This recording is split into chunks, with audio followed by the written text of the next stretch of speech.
चलो भाई बढ़ा जाए आगे। तो कल हम लोग कहाँ पे थे? कल हम लोग कुछ न्यूमेरिकल लगाए थे और कुछ ये स्पेक्ट्रल सीरीज के बारे में पढ़े थे। ठीक है, एटॉमिक स्पेक्ट्रा के बारे में समझे थे। ठीक है, तो ये सारी चीज़ें हम लोग कल पढ़े। तो इसमें हम लोग ये देखे थे कि ये इस तरीके के सवाल जो है हमारे पास आ रहे हैं जिसमें वो वेवलेंथ वगैरह कुछ दे देगा एंड देन वो मैक्सिमम वेवलेंथ मिनिमम वेवलेंथ का ट्रांजिशन बताओ, इसका ट्रांजिशन बताओ, ये सब ऐसा करके पूछेगा। ठीक है, एक सवाल मैंने आपको ये करवाया था। ये वाला जो सवाल है ना जो मैं अभी आपको दिखा रहा हूँ, ये बहुत इंपॉर्टेंट सवाल है। इंपॉर्टेंट कहने का मतलब ये है कि एटम में ट्रांजिशन का सवाल तो वो देता ही देता है, चाहे वो 2 नंबर में चाहे वो 3 नंबर में दे, वो देता ही देता है। ठीक है, थ्योरी आने के चांसेस कम है, तुम्हें इसका डेरिवेशन आने के चांसेस कम है इस चैप्टर से। ठीक है, तुमसे न्यूमेरिकल पूछ लिया जाएगा क्योंकि बहुत हार्ड न्यूमेरिकल बनता नहीं है इसके अंदर, तो वो चांस है कि वो तुमसे पूछ लें यहाँ से। ठीक है, फिर मैंने तुमको एक बताया था शॉर्टेस्ट और लॉन्गेस्ट वेवलेंथ, ये 1 नंबर का सवाल है, कभी भी 2 नंबर में नहीं आएगा। मतलब इसमें तुमसे वो यही पूछ सकता है कि शॉर्टेस्ट वेवलेंथ किसकी बता दो, लॉन्गेस्ट वेवलेंथ किसकी बता दो, ऐसा करके वो तुमसे कुछ पूछ लेगा। तो ये ध्यान रखना, मैंने लिख दिया है आपको सबके लिए लिख दिया है एक हिसाब से कि जो N2 की वैल्यू है, ठीक है, वही तुम्हारे पास शॉर्टेस्ट और लॉन्गेस्ट बताएगी। अगर आप इमीडिएट नेक्स्ट 1 के बाद 2, 2 के बाद 3, 3 के बाद 4, 4 के बाद 5, 5 के बाद 6 वाला अगर आप वैल्यू पुट कर रहे हैं तो you are going to get the longest wavelength. Okay, और अगर आप जो N2 की वैल्यू में infinite infinite infinite infinite put कर दोगे तो you are going to get the shortest wavelength. ठीक है, ये जो है बिल्कुल ध्यान रखना, ये मतलब ये गलती होने लायक सवाल ही नहीं है कि आपसे इसमें गलती हो जाए, तो मतलब फिर आपने पढ़ा नहीं है। ठीक है, तो ऐसा होना नहीं चाहिए। ठीक, चलो अब मैं आपको आज और कुछ और टाइप के न्यूमेरिकल दिखाता हूँ। ठीक है, एक्साइटेशन एनर्जी के बारे में बात करता हूँ आपसे, और क्या नाम है, आयनाइजेशन एनर्जी के बारे में बात करता हूँ, उनके पोटेंशियल के बारे में बात करता हूँ। ठीक है, चलो तो चर्चा शुरू करते हैं सवाल से ही। ठीक, तो पहला सवाल हमारे पास है, पहले इजी इजी सवाल कराते हैं, कुछ हल्के फुल्के 1 1 नंबर के। ठीक है, 1 1 नंबर की हैसियत वाले सवाल करते हैं पहले, फिर बड़े हाई लेवल के सवाल उठाएंगे जो इसमें मतलब इनके जो हाई लेवल है ना। ठीक है, चलो देखते हैं। सो पहला सवाल जो यहाँ पे है लाना चाहेंगे वो ये है कि तुम्हारे पास what is the H when is the H alpha line of the Balmer series in the emission spectrum of the hydrogen of atom obtained, calculate the calculate the frequency of the photon emitted। ठीक है, इन्होंने कहा frequency of the photon. पहली बात तो ये क्या पूछा क्या है, ये पूछा क्या है एच अल्फा लाइन। मैंने आपको बताया था H alpha line, H beta line, H gamma line के बारे में, जो कि बामर सीरीज में ही तुम्हारे पास मिलती है। ठीक है, अगर आपको इस पर्टिकुलर डायग्राम को जरा देखो, जो कि हम लोगों ने ऑलरेडी डिस्कस कर रखा है, मैं एक बार फिर से यहाँ पे डाल दे रहा हूँ इस डायग्राम को, ये वाला, ये ये वाला डायग्राम, एक मिनट, यहाँ पे था, ये हो गया है, ये वाला हो गया है, एंड देन डायग्राम आता है, एक ये वाला है, ये एच अल्फा, ये रहा। ठीक, ये रहा वो डायग्राम जिसके बारे में कल हम लोगों ने चर्चा करी थी। ठीक है, इसके अलावा एक डायग्राम मैंने आपको और दिखाया था, मैं वो भी आपको दिखाता हूँ साथ में ही इसके, वो ज़्यादा बेहतर रहेगा। तो ये तुम्हारे पास रामन सीरीज है। ठीक, ये डायग्राम मैंने आपको दिखाया था। इस डायग्राम में मैंने आपसे कहा था कि भाई इस डायग्राम में देख लो कि भाई एच अल्फा, ठीक है, एच बीटा, ठीक, एच वो wavelength lambda, H delta, H infinity बने हुए हैं। जो एच अल्फा है वो किसको कॉरेस्पॉन्ड करता है बेटा, एच अल्फा कॉरेस्पॉन्ड करता है तुम्हारे पास 3 से 2 वाले ट्रांजिशन को। एच बीटा किसे कॉरेस्पॉन्ड करता है बेटा, वो करता है तुम्हारे पास 4 से 2 वाले को। और एच लेमडा किसे करता है, एच लेमडा करता है 5 से 2 वाले को। क्या सर मुझे ये याद करना पड़ेगा? हाँ भाई याद करना पड़ेगा, है ना, याद करना पड़ेगा बिल्कुल, वरना तुम्हें कैसे पता चलेगा कि क्या निकालना क्या है। तो when is the H alpha line of the Balmer series in the emission spectrum, ठीक है, of the hydrogen atom obtained. हमने कहा ठीक है, कोई दिक्कत नहीं है। तो सबसे पहले तो हमने इसका आंसर दे दिया पहले पार्ट का, when the electron when the electron makes the transition from तुम्हारे पास n is equals to 3 to तुम्हारे पास n is equals to 2, तब तुम्हारे पास हमको h अल्फा लाइन मिलता है। इन्होंने कहा ठीक है। Next part of the question इससे क्या पूछा है, calculate the frequency of the photon तुम्हारे पास एमिटेड ड्यूरिंग द ट्रांजिशन। एक चीज ध्यान रखना कि दो चीजें निकालने को आती हैं, एक आती है वेवलेंथ और एक आती है तुम्हारे पास फ्रीक्वेंसी। ये नहीं कि हर बार तुमको वेवलेंथ ही दिमाग में है तो वेवलेंथ निकाल के चले आओगे, ये गलती मत करना। ये हमने कई बार देखा, टेस्ट टॉपिक में पूछा, उसने फ्रीक्वेंसी निकाल के चले आए वेवलेंथ, कहा हमने तो सही लगाया था। अरे तुमने सही तो लगाया, तो सही चीज को निकाल के आओ कम से कम। ठीक, अब देखो जरा भाई, यहाँ पे इस क्वेश्चन को हम सेकंड पार्ट में करते हैं। हमको निकालना है तो आपका फ्रीक्वेंसी ऑफ द फोटोन। तो एक तरीके से ट्रांजिशन हो रहा है, ट्रांजिशन हो रहा है फ्रॉम तुम्हारे पास क्या नाम है 3 से 2। हमने कहा 1/λ इज इक्वल टू तुम्हारे पास r। ठीक है, बामर सीरीज का सवाल है तो यहाँ तो 2 स्क्वायर लग गया। ठीक है, और तुम्हारे पास n2 की वैल्यू, तो एक तरीके से ये तुम्हारे पास n2 की वैल्यू है, एक तरीके से तुम्हारे पास n1 की वैल्यू है। ठीक है, तो ये हो गया 3 स्क्वायर। इसने कहा ठीक है, इन्होंने कहा कि c इज इक्वल टू होता है म्यू लैम्डा। इसने कहा कि 1/λ, ठीक है, और into c is equal to होता है न्यू। हमने कहा ठीक है, कोई दिक्कत नहीं। तो यहाँ से इसने निकाला, इसने कहा कि यहाँ पे क्या निकालेंगे, इसने कहा पहले 1/λ की वैल्यू तो निकालो तुम। इसने 1/λ के लिए निकाली आर, ये हो गया तुम्हारे पास 1/4 माइनस 1/ तुम्हारे पास 9, ये हो गया है 1/λ, ये हो गया आर। 9 में से 4 गया, कितना बचा 5, 9 4 जा कितना हो गया 36, राइट। उसने कहा कि ठीक है, ये क्वेश्चन लेकर के आ गए। अब जैसे ही ये पर्टिकुलर इक्वेशन लेकर के आए तो इसने क्या बताया, इसने कहा कि यहाँ पे हम c into 1/λ is to nu रख सकते हैं। इसने कहा तो c into R into 5 upon तुम्हारे पास 36 इज टू न्यू रख सकते हैं। इसने कहा न्यू क्या होता है, न्यू फ्रीक्वेंसी होता है। अब तो तुम्हें सारी वैल्यू पता ही है, 3 into 10⁸ into 1.09 into 10⁷ into 5 upon तुम्हारे पास कितना 36 इज टू कितना न्यू। ठीक, अब यहाँ से तुमको न्यू निकालने का, बस अब तुम सॉल्व करोगे न्यू निकल के आ जाएगा। न्यू आ जाएगा कितना 4.57 इंटू तुम्हारे पास 10 की पावर कितना 14 तुम्हारे पास हर्ट्ज। ये आ गई तुम्हारे पास फ्रीक्वेंसी। इस तरीके से निकालना है। ठीक है, इजी सवाल है ना, 2 नंबर में आएगा ज्यादा से ज्यादा। ठीक है, इसके ऊपर नहीं उम्मीद करना कि इसके ऊपर आएगा। एच अल्फा तुमको पता होना चाहिए, एच बीटा तुमको पता होना चाहिए। ठीक है, एच लैम्डा भी तुमको पता होना चाहिए। ठीक है, वो इन तीन पे ही सवाल आते हैं, इससे ऊपर से सवाल कभी आते नहीं। मतलब कभी भी ऐसा नहीं होता कि एच डेल्टा और एच इन्फिनिटी पे सवाल आता है। तुम्हारे लेवल पे नहीं आएगा, ग्रेजुएशन लेवल पे सवाल बनते हैं इससे। ठीक है, चलो आगे बात देखते हैं। तो नेक्स्ट बात यहाँ पे क्या है समझने वाली। हाँ, अब उसने कहा कि नेक्स्ट बात यहाँ पे समझने वाली क्या है, देखते हैं जरा। सो नेक्स्ट क्वेश्चन हम पहले उठा के खिलाते हैं, फिर हम देखते हैं यहाँ पे क्या है next part. So next question यहाँ पे आ जाओ भाई, यहाँ पे आ जाओ। नेक्स्ट क्वेश्चन जी, ठीक है। अब इस क्वेश्चन को देखो क्या बोलता है। अब इस क्वेश्चन को तुम्हें लगेगा इस क्वेश्चन का सर कोई लॉजिक नहीं है, आप कहोगे इस क्वेश्चन कोई लॉजिक नहीं है सर, क्या लॉजिक था इस क्वेश्चन का, कोई मतलब ही नहीं था इस क्वेश्चन का। ये क्या कह रहा था, shortest wavelength, the short wavelength limit, ठीक है, फॉर द लाइमन सीरीज। इसने कहा कि ठीक है भाई, लाइमन सीरीज के लिए जो तुम्हारे पास शॉर्ट वेवलेंथ दे रखा है, शॉर्ट वेवलेंथ का मतलब है शॉर्टेस्ट वेवलेंथ वाला पार्ट ये कह रहा है। जो शॉर्ट वेवलेंथ तुम्हारे पास दे रखी है वो है तुम्हारे पास 913 पॉइंट तुम्हारे पास 4 एंगस्ट्रॉम।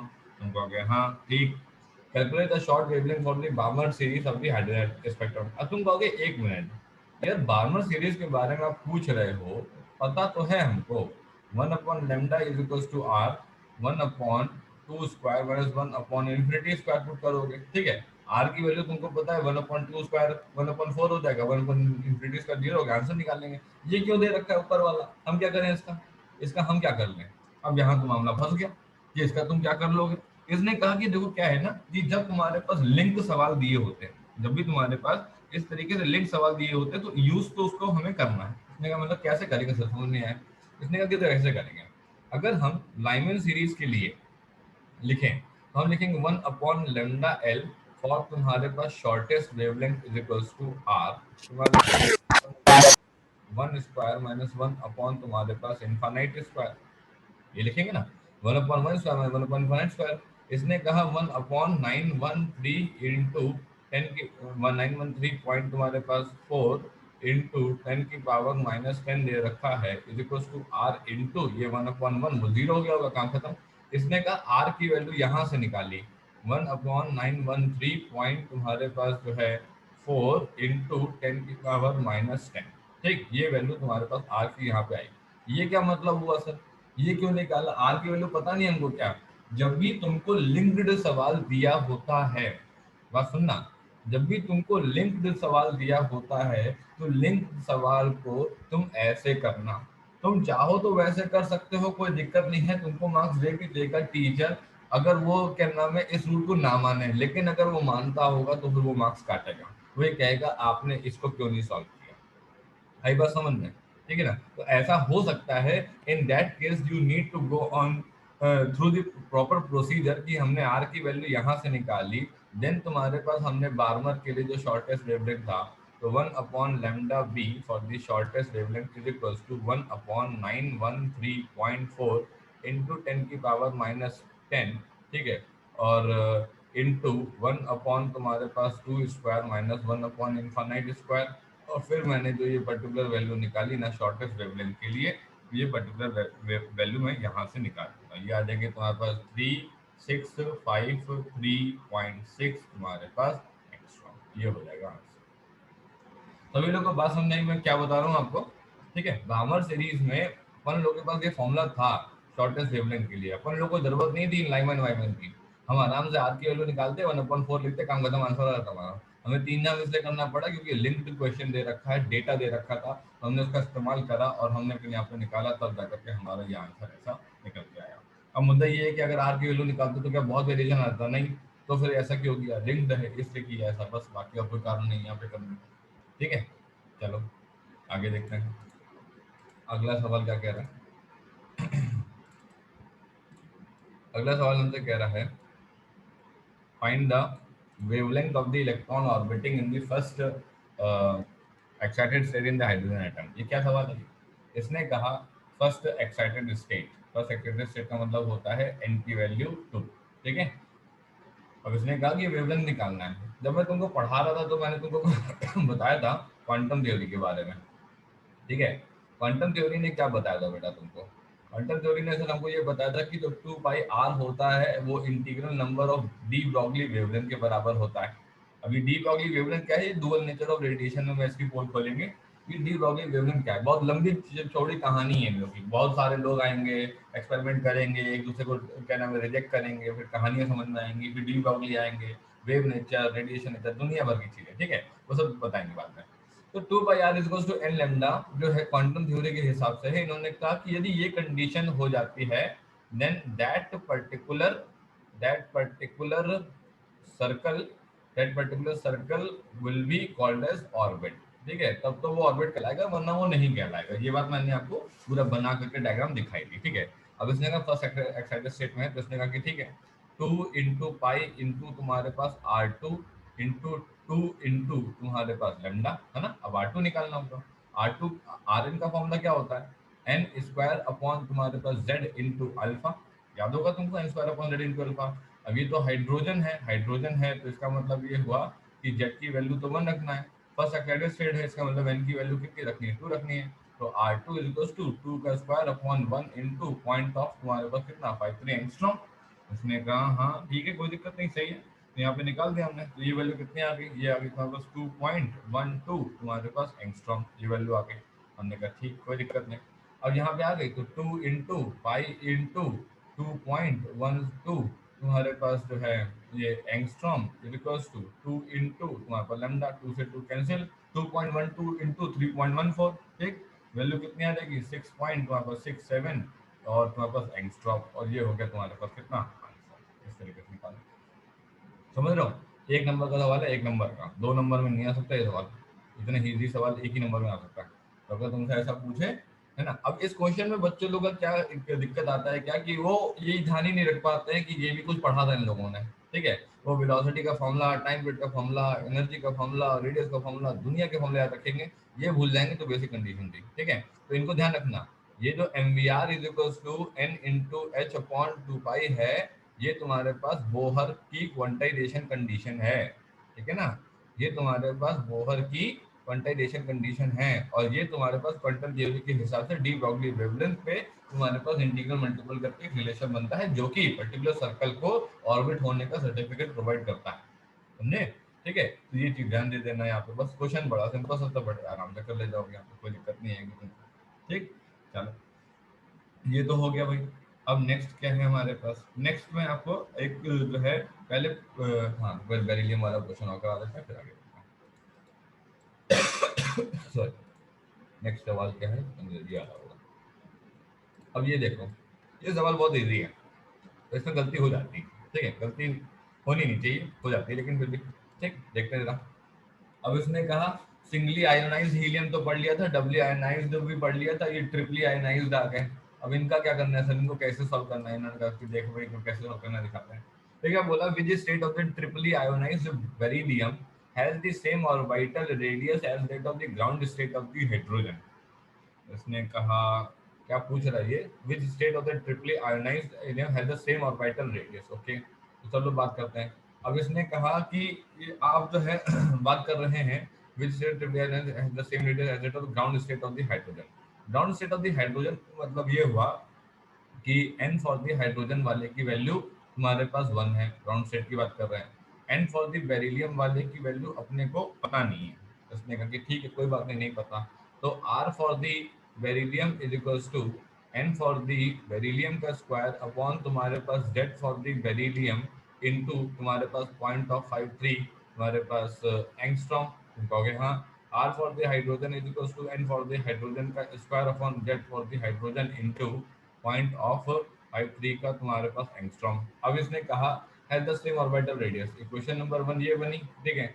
इक्वेशन नंबर 2 ये बनी, r for the beryllium is equals to r for the hydrogen. So फिर n फॉर द बेरिलियम की वैल्यू पता ही नहीं है, यही तो निकालनी है, ठीक है। z फॉर द बेरिलियम की वैल्यू कितनी होगी, सिंपल सी बात है 4 होगी यार, ठीक है। हीलियम की 2 होती है, लिथियम की 3 होती है, हाइड्रोजन की 1 होती है, बेरिलियम की 4 हो जाएगी, ठीक। तो ये हो गया तुम्हारे पास इनटू 0.53 इज इक्वल्स टू ये कितनी है, ये है तुम्हारे पास 1 का स्क्वायर अपॉन तुम्हारे पास 1 इंटू 0.53 का एंगस्ट्रॉम। ठीक है ना, सिंपल सिंपल चीजें, डायरेक्टली डायरेक्टली यहाँ पे वैल्यू हमने यहाँ पे पुट कर दी। इसने कहा हाँ ठीक, कोई दिक्कत नहीं। अब यहाँ पे वैल्यू निकाल लेते हैं, 0.53 यहाँ से कैंसिल हुआ, 1 का काम तमाम। तो N of the B E square is equals to कितना 4, तो N of the B E की वैल्यू कितनी, √4 इज इक्वल्स टू कितना 2, ये हो गया आंसर। ठीक है, एक एक नंबर के सवाल हैं ये एटम के, आते जरूर हैं, ठीक है, तो जरूर प्रिपेयर करिएगा, ये नहीं भूल जाएंगे आप, तो ध्यान दीजिएगा, सिंपल सिंपल सवाल हैं, कुछ नहीं। हाइड्रोजन का रेडियस का, अब देखो मैंने आपको बताया था कि जो बहुत बड़े बड़े फॉर्मूले हैं ना वो डेरिवेशन करते वक्त काम आएंगे, लेकिन जो ये छोटे छोटे फॉर्मूले हैं ना ये न्यूमेरिकल करते वक्त काम आएंगे। तो इनको प्लीज अच्छे से आप प्रिपेयर कर लीजिएगा, एक बार अपनी कॉपी में लिख लीजिएगा, जैसा भी आप पढ़ते हो वैसा कर लेना, ठीक है, बस प्रिपेयर कर लेना, ठीक। आगे बढ़ते हैं, अगला सवाल क्या कह रहे हैं। अगला सवाल एक और थोड़ा सा ऐसे ही है, वो भी मैं करवा देता हूँ, काम ही खत्म हो उसका, ठीक। इसको देखो, इसने क्या बोला, विच, इसने क्या बोला कि विच लेवल, इसने कहा which level of the doubly ionised lithium has the same energy as that of the ground state of the hydrogen atom, compare the orbital radius of the two levels. इसने कहा यार तो बहुत ही सिंपल, इसमें क्या करना है, इसमें सिर्फ हमसे इसने ये बोल दिया कि यहाँ पे ये पे, अब इस मामले में देखो, अब यहाँ पे क्या होता है, ये गलती हो सकती है, क्यों गलती हो सकती है, जैसे यहाँ पे देखो कोई दिक्कत वाली बात नहीं है। इसने कहा कि सर डबली हमारे पास आयोनाइज्ड, ठीक है, लिथियम के बारे में बात करी, ठीक है, दैट इज Li2+ के बारे में बात करी। इसने कहा ठीक है, अब अपन लोगों को पता है कि Z की वैल्यू इसके लिए 3 है। इसने कहा ठीक, कोई दिक्कत नहीं। अब इसने कहा कि विच लेवल का मतलब है, सिंपल सी बात है, ये हमसे n ऑफ द Li की वैल्यू पूछना चाहता है, ठीक है, ये पता नहीं है इसको। फिर एन ऑफ द हाइड्रोजन, यहाँ पे इसने 1 दे रखी है, ठीक है, और ये तुम्हारे पास हाइड्रोजन एटम की बात कर रहा है, और यहाँ पे Z की वैल्यू कितनी हो गई, 1 हो गई। अब अपन लोग को E का फॉर्मूला पता है, हम लोग को E का फॉर्मूला पता है -13.6 तुम्हारे पास जो है n स्क्वायर, ठीक है। ये फॉर्मूला किसके लिए है, ये मैंने तुमको बात बताई थी, ये फॉर्मूला है अपना क्या नाम है, इसके लिए तुम्हारे पास जो है हाइड्रोजन के लिए। अगर तुमको इसे जनरल फॉर्मूला बनाना है तो ऐसे लिख लेना, है ना। अगर तुमको इसको जनरल फॉर्मूला बनाया था ऐसे, इसने कहा ये कैसे लिख लेंगे, इसने कहा कि देखो पीछे चलते हैं जरा, थोड़ा सा पीछे चलते हैं, जरा देख करके आते हैं कि कहाँ पे ये फॉर्मूला डिराइव हुआ था, ठीक है, और कहाँ पे इस फॉर्मूले को हमने कैसे निकाला था। देखिए जरा, जो एनर्जी का फॉर्मूला तुम्हारे पास, ये टोटल एनर्जी होगी, इसके पीछे भी इसी के बीच ये रहा फॉर्मूला। देखो अगर तुम्हारे पास यहाँ पे और आ जाओ इधर की तरफ, टोटल एनर्जी का फॉर्मूला ये रहा फाइनल। हाँ, अगर आप टोटल एनर्जी का फॉर्मूला देखिए जरा, ये वाला फॉर्मूले को ध्यान दीजिए अगर आप, ठीक है, इस वाले फॉर्मूले पे हम लोग अगर देख पाए तो हम लोग को लिखा हुआ है कि E N is equals to -1/n square तुम्हारे पास जेड स्क्वायर ई की पावर 4 पाई एम दुनिया भर की चीजें, ठीक है। अपन लोगों ने यहाँ पे जेड की वैल्यू 1 पुट कर ली थी, हाइड्रोजन एटम का हवाला देते हुए कि भैया हाइड्रोजन एटम की बात हो रही है, जेड की वैल्यू को 1 पुट किया जाए, हो गया, हाँ ठीक है, कोई दिक्कत नहीं। बाकी ई की वैल्यू पुट करी, पाई की वैल्यू पुट करी, एम की वैल्यू पुट करी, दुनिया भर की सबकी वैल्यू पुट कर डाली, ठीक है। जब हमने सबकी वैल्यू पुट कर डाली तो हुआ क्या, हमको अंत में ये आंसर मिला, ठीक है। तो हमने कहा कि अगर हम जनरलाइज्ड फॉर्मूला लिखना चाहें तो सर ये वाला फॉर्मूला अगर हम लोग याद कर ले तो हमारे लिए बड़ा बेनिफिट होगा। इसने कहा क्यों, इसने कहा कि देखो अगर हाइड्रोजन आइटम होगा ना सर, तो हम लोग जेड की वैल्यू 1 पुट कर लेंगे और ये वाला फॉर्मूला अचीव कर ले जाएंगे, जिसका हम लोग 90% इस्तेमाल कर रहे हैं अपने सवालों में। लेकिन अगर मान लो हीलियम का सवाल आ गया, मान लो अगर लिथियम का सवाल आ गया सर, मान लो अगर सर बेरिलियम का सवाल आ गया, तो जेड की वैल्यू 2, जेड की वैल्यू 3 और जेड की वैल्यू 4 को उठा करके यहीं पे पुट कर लेंगे, -13.6 इंटू 2 का स्क्वायर अपॉन तुम्हारे पास n स्क्वायर, और ये फॉर्मूला बन जाएगा हीलियम के लिए। इसने कहा कि ठीक है तो सही है, बढ़िया है। तो इसने कहा बस कुछ नहीं करना है, अपन लोग जो फॉर्मूला याद करते आ रहे हैं ना, हम अगर इस फॉर्मूले में जेड स्क्वायर को भी याद कर ले अपने दिमाग में, तो अगर हीलियम, लिथियम, बेरिलियम किसी का भी सवाल आता है तो बड़े आराम से कर ले जाएंगे। इसने कहा कि ठीक है चलो सही है। फिर हम यहाँ पे आ गए, हमने कहा कि ला भाई लिखा जाए, तो हमने कहा कि E फॉर दी तुम्हारे पास lithium is equals to E for the hydrogen. ये कैसे लिखा, इसने कहा दिया हुआ है, सेम एनर्जी दिया हुआ है यहाँ पे। इसने कहा कि ठीक है सेम एनर्जी दिया हुआ है। अब एनर्जी फॉर दी लिथियम के लिए हमने लिखा, तो हमने क्या पुट करा, हमने कहा कि माइनस ऑफ 13.6 इंटू तुम्हारे पास जेड ऑफ द लिथियम का स्क्वायर अपॉन तुम्हारे पास एन ऑफ द लिथियम का square is equals to minus of 13.6 into Z of the hydrogen का स्क्वायर अपॉन तुम्हारे पास एन ऑफ द हाइड्रोजन का स्क्वायर। इन दोनों काम तमाम, ठीक है। जेड ऑफ द लिथियम का स्क्वायर 3 का स्क्वायर अपॉन तुम्हारे पास इसकी वैल्यू नहीं पता है, ठीक है, इसकी वैल्यू 1 का स्क्वायर और इसकी वैल्यू तुम्हारे पास नहीं पता है, ठीक है। अच्छा, ये स्क्वायर और स्क्वायर का थोड़ा सा ध्यान रखिएगा। इसका ध्यान रखने के लिए सिर्फ एक ही तरीका है कि आप सवालों की प्रैक्टिस करें, आप रटिए मत, कोई फॉर्मूला कोई फायदा नहीं है इससे, ठीक। अब देखिए ये हो गया 3 का square is equals to N of the L I का स्क्वायर, तो N of the L I की वैल्यू कितनी हो गई तुम्हारे पास 3 हो गई। इसका मतलब है कि जो लिथियम के लिए जो स्टेट था वो 3 था, ठीक। नेक्स्ट पार्ट इसने पूछा है compare the orbital radius, orbital radius कर लेंगे। तो r of the L I upon r of the hydrogen is equals to n of the L I का square upon z of the L I का z of the L I, ठीक है, z of the L I into तुम्हारे पास 0.53 angstrom upon n of the hydrogen का square upon z of the hydrogen into 0.53 angstrom, ठीक है। अब यहाँ पे देखिए, यहाँ पे ये तुम्हारे पास 0.53 कैंसिल हो गया, तो ये हो गया तुम्हारे पास 3 का स्क्वायर अपॉन 3 इंटू 1 अपॉन तुम्हारे पास 1 का स्क्वायर, तो ये हो गया 9 अपॉन तुम्हारे पास 3 और आंसर आ गया तुम्हारे पास 3। So R of the L I upon R of the hydrogen is equal to तुम्हारे पास 3। इस तरीके से यहाँ पे जो है आंसर, ठीक है ना।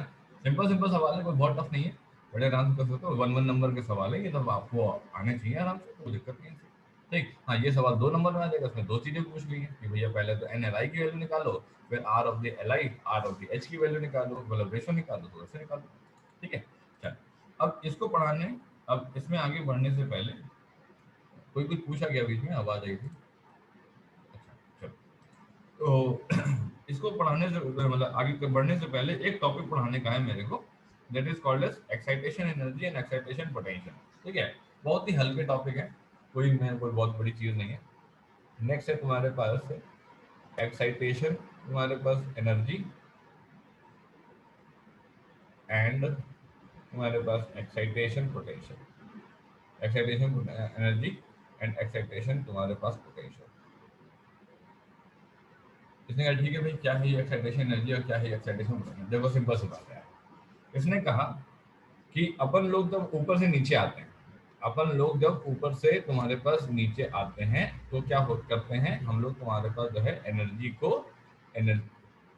हम लोग रिलीज करते हैं, ठीक है। एनर्जी को हम लोग रिलीज करते हैं एन की वैल्यू हाई से तुम्हारे पास जो है एन की वैल्यू तुम्हारे पास लो पे, इसने कहा, ठीक है। ये तो पता है आपको, जब हम लोग नीचे से ऊपर जाते हैं, ठीक है, एन की वैल्यू तुम्हारे पास हाई पे जाते हैं, ठीक है, और एन की वैल्यू तुम्हारे पास लो से जाते हैं, तो इसमें हम लोग क्या करते हैं, इसमें हम लोग तुम्हारे पास जो है एनर्जी को तुम्हारे पास एब्जॉर्ब करते हैं। आई बस, हमने एनर्जी रिलीज करो, एनर्जी एब्जॉर्ब करो, एनर्जी खा लो ऊपर जाओ, एनर्जी रिलीज कर लो ऊपर से नीचे आ जाओ, ठीक है। सीधा फंडा है, पोटेंशियल एनर्जी को रिलीज करोगे नीचे गिर जाओगे जमीन पे, और काम करोगे तो ऊपर चले जाओगे, खत्म काम, बस, ठीक।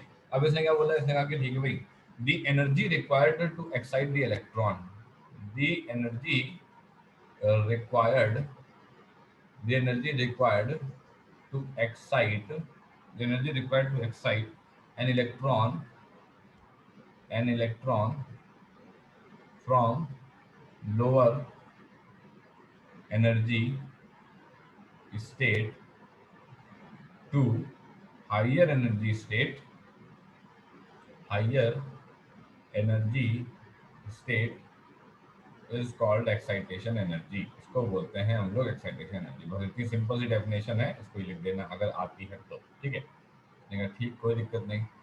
इसने कहा कि ये है।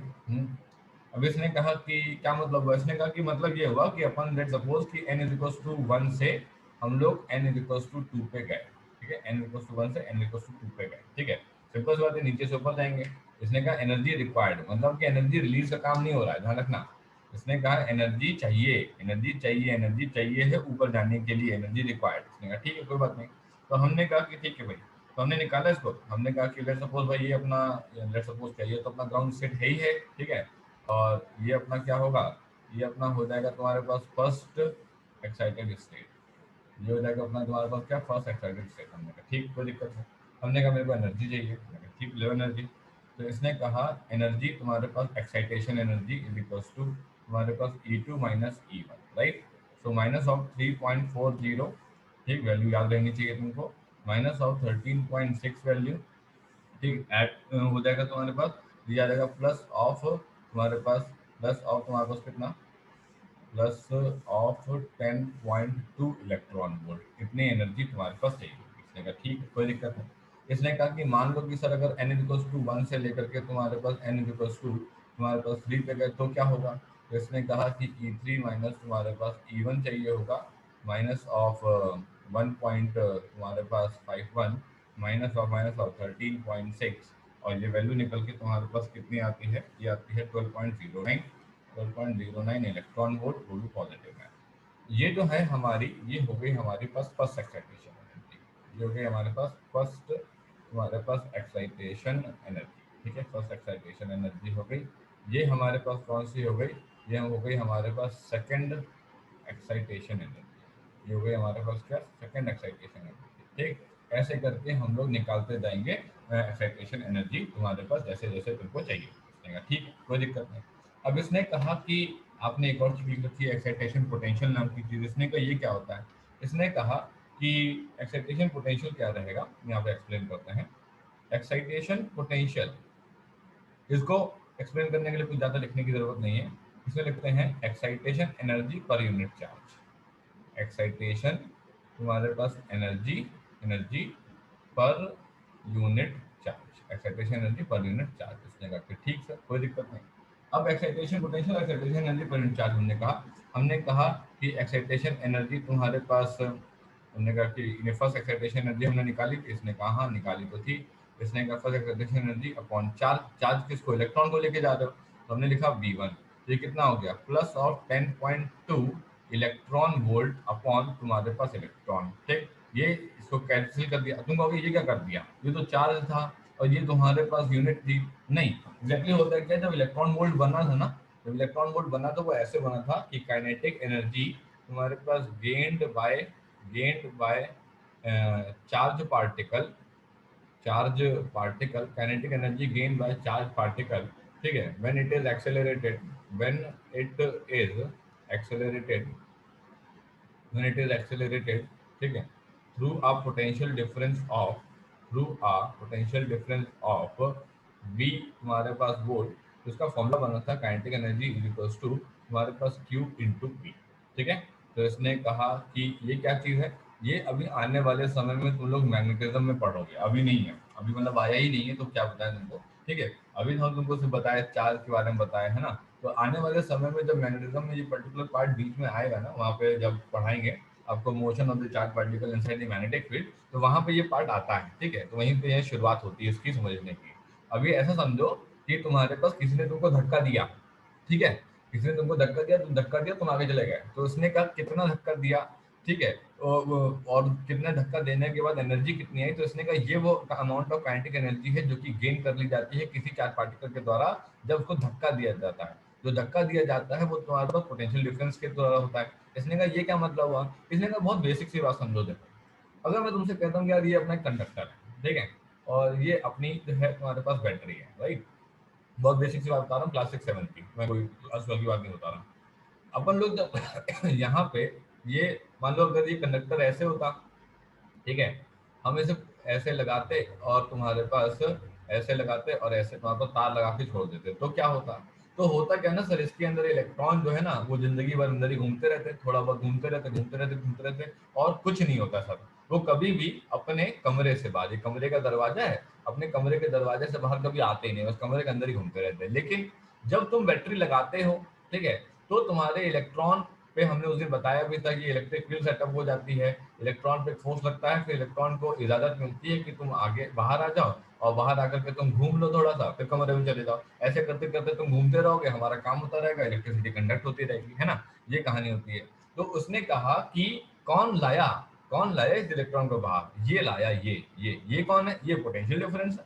ये कौन है? पोटेंशियल डिफरेंस है। इसका मतलब है कि किसी भी चार्ज पार्टिकल को जब अपन लोग ये कहते हैं कि हम इस चार्ज पार्टिकल को कुछ मोशन एग्जैक्टली देने वाले हैं, हम लोग जब इलेक्ट्रोडायनेमिक्स पढ़ेंगे आने वाले समय में, जो कि करंट इलेक्ट्रिसिटी कहलाता है, तो जब हम मोशन देने वाले हैं तो उसको कोई देगा, ठीक है। और यहाँ पे ये V है जिसने इलेक्ट्रिक फील्ड पैदा करी, जिसने फोर्स पैदा किया, जिसने इलेक्ट्रॉन को बोला कि चलो भाई तुम्हारा चलने का समय आ गया, तो इलेक्ट्रॉन चल दिया। तो कौन है वो है पोटेंशियल डिफरेंस। इसीलिए किसने धक्का दिया? धक्का देने के बाद क्या हुआ? काइनेटिक एनर्जी गेन हो गई। इसी को बोलते हैं kinetic energy gain by the charge particle when it is accelerated through a potential difference of V। आई बात समझने? अभी थोड़ी थोड़ी बात समझ आएगी क्योंकि मैग्नेटिज्म का पार्ट है ना, तो अभी कुछ बताया नहीं है तो वो इतना नहीं क्लियर हो सकता, लेकिन थोड़ा सा बात समझने की कोशिश करना कि अपन धक्का दिए। अब अपन धक्का दिए तो सिंपल सी बात है, तुम रेस्ट पे थे, तुम्हारे पास कुछ एनर्जी आ जाएगी, तो कितनी एनर्जी गेन की गई है तुम्हारे चार्ज पार्टिकल के द्वारा, उसका फॉर्मूला होता है kinetic energy is equals to charge particle जो भी है और पोटेंशियल डिफरेंस जो तुम्हारे पास वहां पे लगा, ठीक है।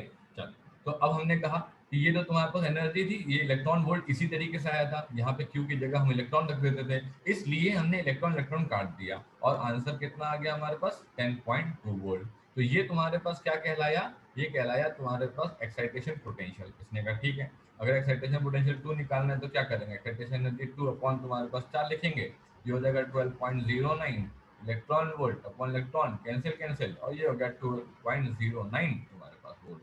ये हो गया तुम्हारे पास। बात क्लियर हुई कि एक्साइटेशन एनर्जी क्या है, एक्साइटेशन पोटेंशियल क्या है। एक्साइटेशन एनर्जी है कितने अमाउंट ऑफ एनर्जी चाहिए होगी लोअर एनर्जी स्टेट से हायर एनर्जी स्टेट पे ले जाने के लिए, है ना।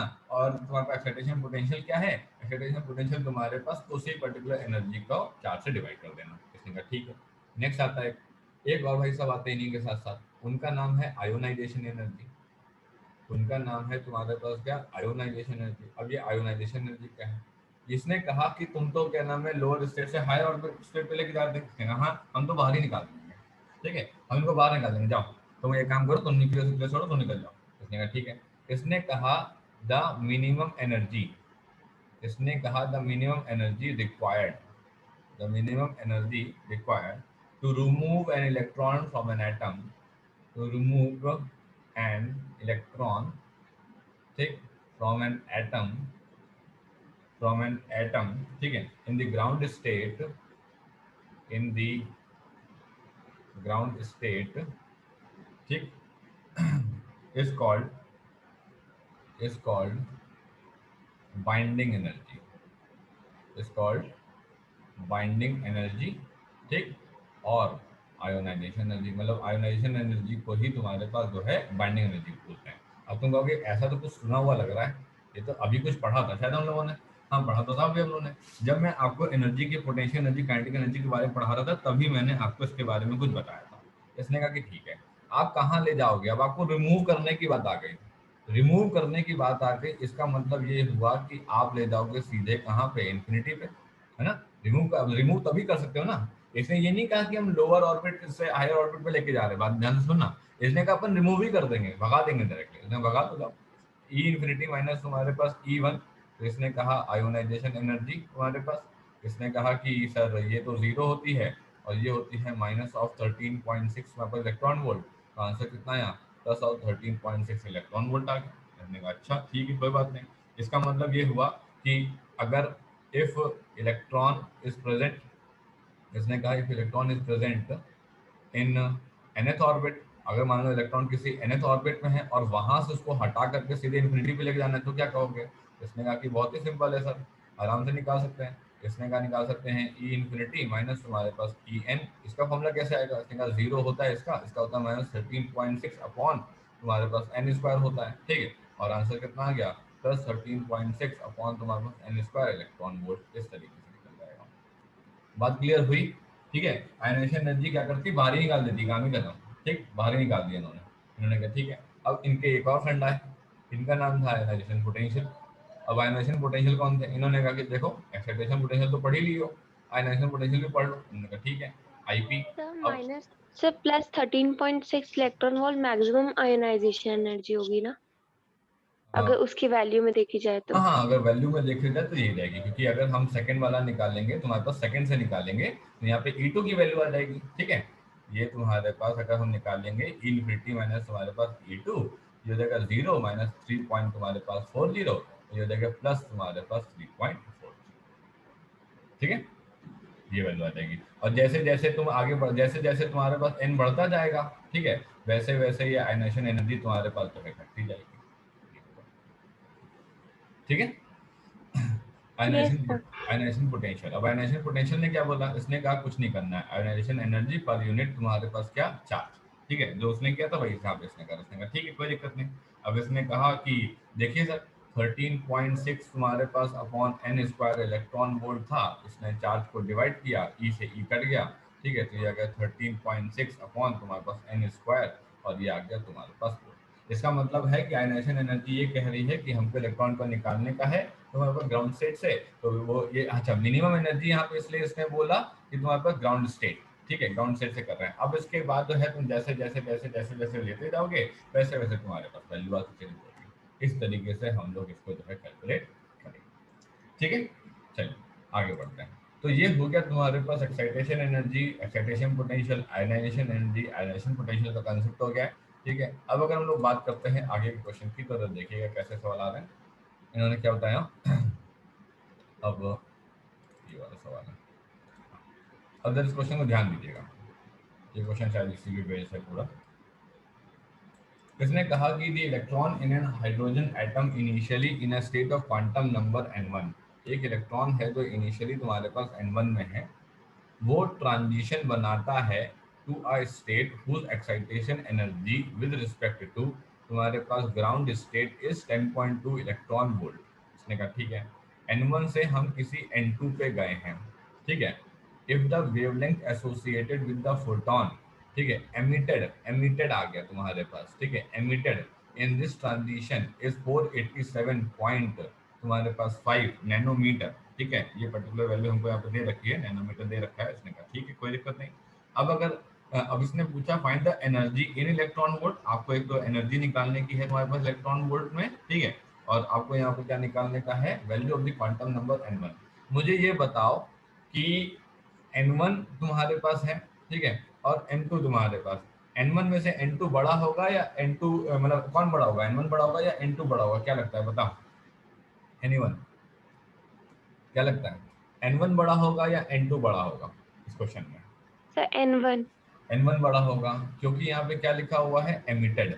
एमिटेड का मतलब ये हुआ कि तुम ऊपर से नीचे की तरफ आए हो, ठीक है, तुम ऊपर से तुम्हारे पास नीचे की तरफ आए हो, तो n1 would be greater than तुम्हारे पास n2। सब लोग रीजॉइन कर लीजिए, टाइम कंप्लीट हो रहा है, रीजॉइन कर लीजिए जरा।